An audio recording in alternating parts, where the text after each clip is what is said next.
Thanks for the invitation to chat today, and thanks to Yafei and Martin for the valuable insights into the CRC-P applications and process. Really enjoyed it. It's always good to get the updates on round changes and never go with the theory that it's always going to be the same as it's always been. And the insights from yourself, Yafei, in terms of being there, doing it, the depth of relationships that you've had with your collaborators is really key to the application, which I'll also mention. I'm appreciating the opportunity to be able to add some knowledge into this conversation. Jamaica's a commercialisation and marketing agency, and we help our clients get their ideas out of the lab and into use. And my senior team members and I have a deep understanding of government grant applications from 3 different perspectives.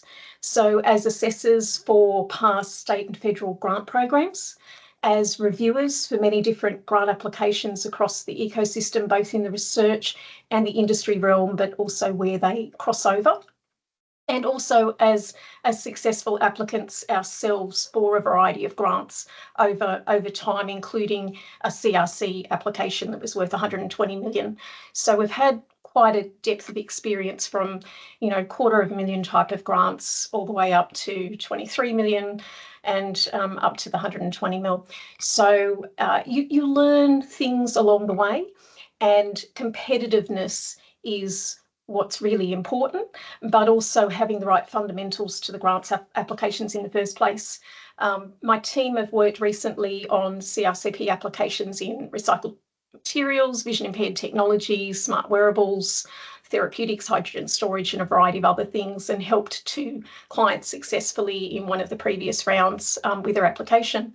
A lot of the advice that I'm giving today, it's applicable to other grants as well. So you may find after being on the session today that you're not ready for CRC-P this round, or that CRC-P isn't perhaps the right mechanism for you to get funding to progress the project that you're doing. So keep in mind that a lot of the tips I'm going to give are going to be applicable, but I'm also going to give some that are specific to CRC-Ps from what we've seen as we go. I have 7 key pieces of advice for you, and you'll find that there is some overlap with Martin and also Yafei's, and I'm hoping, whenever we hear anything, we remember maybe 10 or 20% of it. The good thing is you actually will have the video, and it'll have these slides, and it'll also have what we've said about things that you can play again to your heart's content. But the real core things here are be strategic. Okay, the first thing I'm advising you to do is ensure alignment between your project, your organisational strategy, and the funding program. As you've heard, it's difficult to win a CRC-P. They are very competitive, and you don't want, to just be going, hey, there's a program, it's opened, let's chuck something in, let's give it a crack, right? No one at the department wants to see you give it a crack if you're not actually aligned to it, because it's a lot of effort on your part, it's a lot of effort on their part to then turn around and reject you.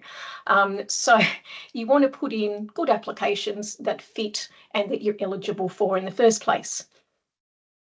As an assessor, when you have hundreds or thousands of applications to whittle down, anything that doesn't look like it fits or meets the criteria is an easy way to remove it from the system, and you don't want to be removed from the system. So competitive applications, they take a long time to prepare. It's a lot of work, and if it's grounded well with a really good project, really good collaborators, the information has been put together well and it's well suited, then you have a much better chance at it. Next piece of advice, be prepared. The best applications come out of well-planned projects with genuine collaborators, not people that you've picked up 2 minutes to the hour to say, will you please support it? This means that, as Yafei said, 3 to 6 months before a CRC-P of getting your project together, getting all of the things into line, working out who your team is, your budgets and all the rest of it, doing the due diligence on the partners and not just picking up any partner that comes by is really important. And it's frequently lacking on grant applications. So You want to be looking at your partners in advance, working with them in advance, knowing them in advance, knowing that they're moving down the same pathway that you are in terms of being able to take what you've got further, not just be there for a short-term bit of cash that you're trying to get. As been mentioned by Martin, everyone should read the guidelines for the application because the guidelines are king and what's in them is what goes, and that determines whether you're eligible or not in a lot of cases. So make sure that you're putting in what's in scope due to the application and making sure you seek that advice as you go, rather than everyone just starts putting together an application as they do, start filling in from top to bottom, and people on the team not having known what's in the guidelines means that you can put something in that's not actually eligible in terms of expenditure or, the project team, etc. And so you want to have best chance. So make sure everyone's read them. Number 3, I've highlighted the word real, and I keep using the word real when I'm describing competitive applications, right? It's not something that you've hopped together at the last minute and chucked in and all the rest of it. You want real collaborations. You want a real application, a real project. If you think about it from an assessor's viewpoint, we're talking about spending taxpayers' dollars on your project. So they want it to be real. They want it to be successful. They want it to have real, genuine partnerships, etc. And they want that the money that you're putting in on your budgets is real, not, oh yeah, 50,000, oh yeah, 100,000, etc. It needs to be well thought out and not just a transactional type of thing. You want your collaborators to be contributing knowledge and expertise about product, process, feedstock, commercialization pathways, industry, scale-up, manufacture. You want this knowledge exchange to be happening between all of the different organisations, because otherwise, basically what you've got is contract research. You want the knowledge upskilling of everyone along the way. And so that knowledge and education process, part of the form, is really important, as mentioned.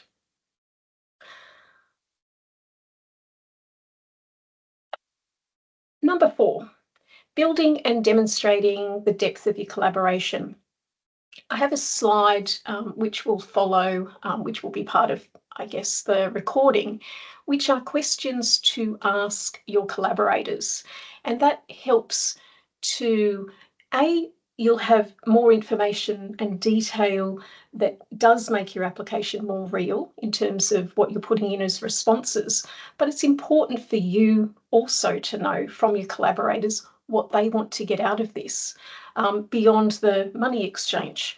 So, what's their interest in the project? How valuable do you think the project could be for their organisation?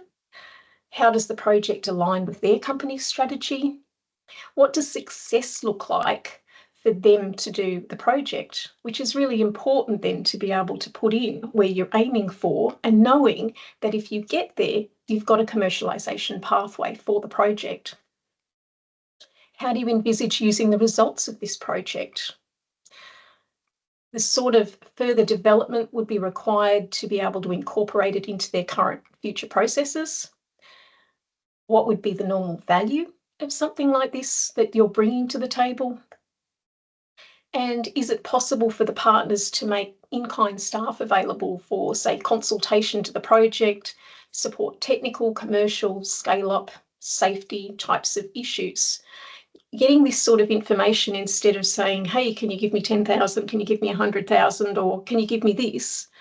Engage more with those partners and find out what they want and challenge it further so that you can all build a win-win sort of partnership out of this, even bigger than the one that you already have. As Yafei mentioned, if you already have a relationship and you're then taking it to the next level with a CRC project on a bigger scale, it's good to document what that early relationship was. But then these sort of questions allow you to expand that collaboration and involvement with them. Number 5, have evidence for the claims you make.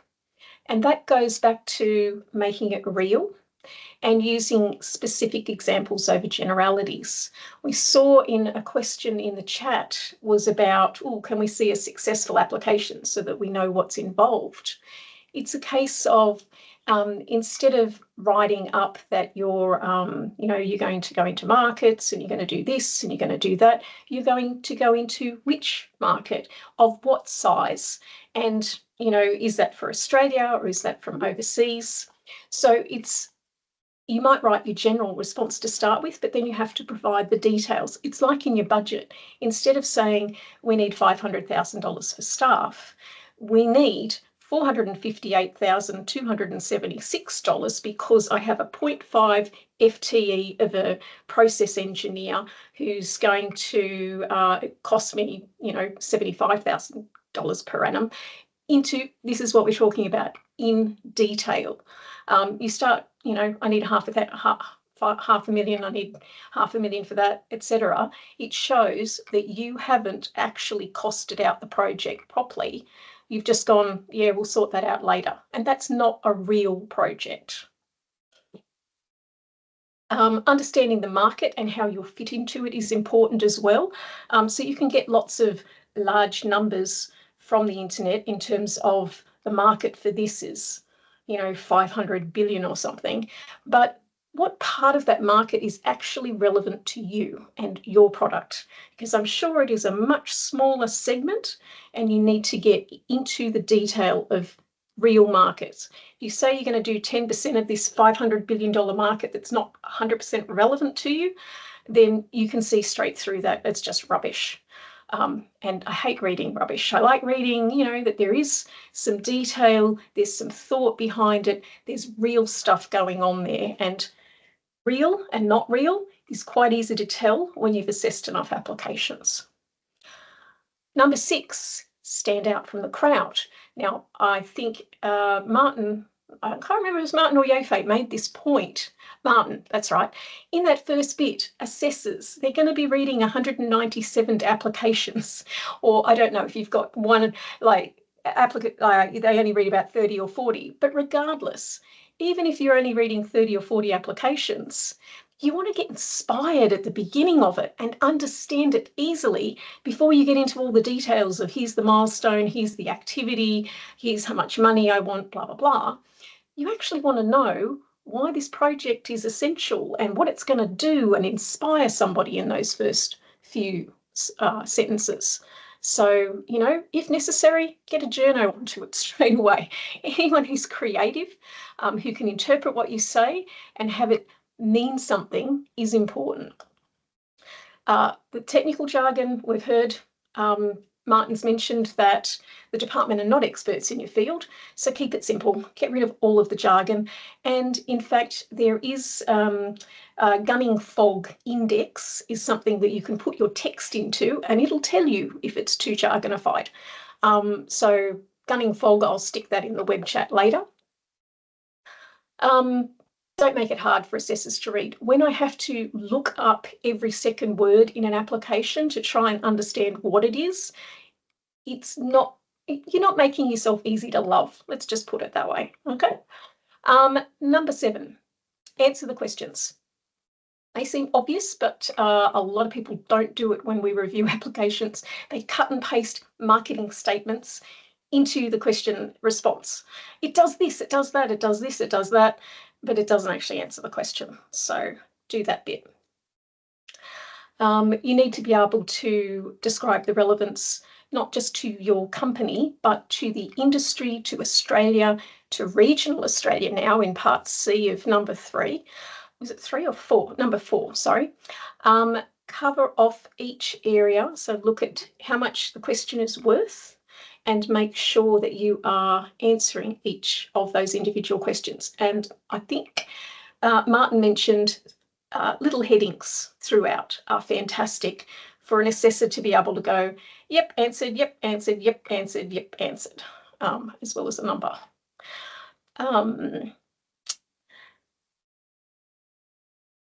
When you're asked about if you don't get the grant, what if you don't, how the grant impacts the project in scale and timing, how the funding will impact it.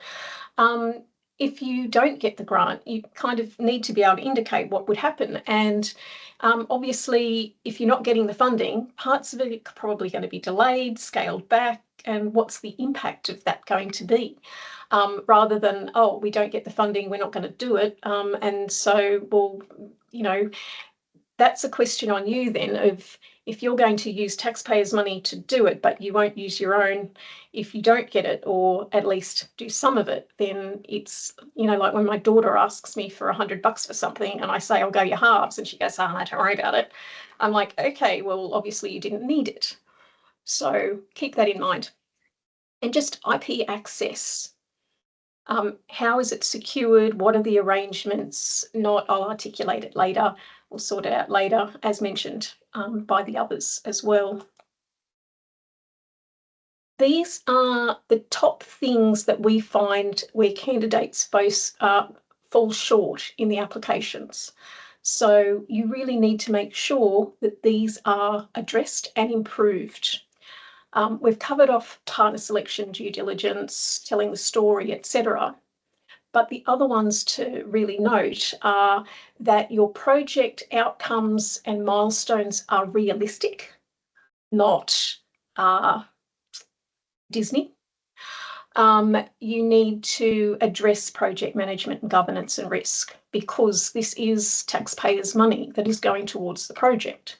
And so you need to have thought that through and addressed how you're going to manage that, because we're talking about, you know, you could be $3 million for a grant. $3 million is a significant sum of taxpayers' money.